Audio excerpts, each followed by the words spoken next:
జనానికి ఏదైనా సమస్య వస్తే అధికారుల కంటే ముందు లీడర్లను కలుస్తారు. అందుబాటులో ఉండే లీడర్ ఉంటే వారితోనే సమస్యలు చెప్పుకుంటారు. ఇప్పుడు ప్రాంతంలో సమస్యలు చెప్పుకోవడానికి లీడర్ దొరకట్లేదని లోకల్ గా సొంత పార్టీ లీడర్లే చెప్పుకుంటున్నారు.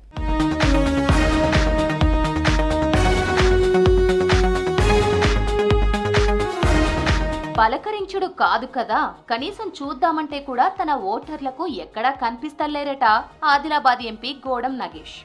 ఎన్నికలప్పుడు ఓట్ల కోసం ఆదివాసీల చుట్టూ కాలుకు బల్పం కట్టుకొని తిరిగిన నగేష్ ఎంపీగా గెలిచిన తర్వాత ఆదివాసుల్నే కాలుకు బల్పం కట్టుకొని తిరిగేలా చేస్తున్నారనే ఆరోపణలు ఉన్నాయి.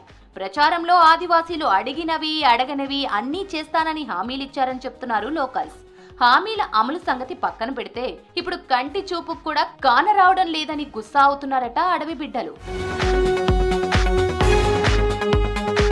సిట్టింగ్ ను కాదని నగేష్ కి బీజేపీ ఎంపీ టికెట్ ఇచ్చింది. టికెట్ రావడమే లేటు నోటికొచ్చిన హామీలిచ్చారట నగేష్.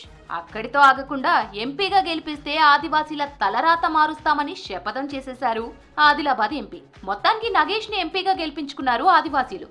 గెలిచి నెలలవుతున్నా నగేష్ పత్తా లేదట. ఇప్పుడొచ్చిన సమస్య ఏందంటే ఏజెన్సీ ప్రాంతంలో గిరిజనులకే ఉద్యోగాలు దక్కే జీవో 3ని సుప్రీంకోర్టు కొట్టేసింది. సుప్రీం తీర్పుపై ఎంపీతో మాట్లాడదామంటే ఎక్కడున్నారో కూడా తెలియడం లేదట. పోనీ డైరెక్ట్ గా కలిసి గోస చెప్పుకుందామంటే దొరుకుతలేరట, చిక్కుతలేరట.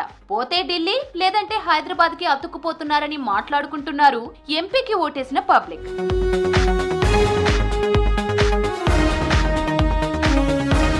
ఆదివాసీ ఎంపీగా ఉన్నా గూడాలకు చేసిందేమీ లేదంటున్నారు జనం.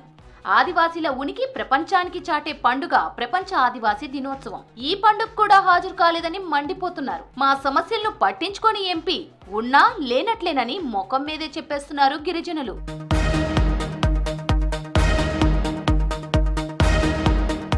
ఈ సంగతి ఇట్టుంటే విపక్ష నేతలు తనపై కుట్ర చేస్తున్నారని సెలవిస్తున్నారు ఎంపీ నగేష్. తప్పుడు ప్రచారాన్ని నమ్మొద్దని ప్రజలను వేడుకుంటున్నారట. తమ నాయకుడు చేస్తున్న అభివృద్ధి చూసి ఓర్వలేకనే ఆరోపణలు చేస్తున్నారని గరమైతున్నారట ఎంపీ అనుచరులు.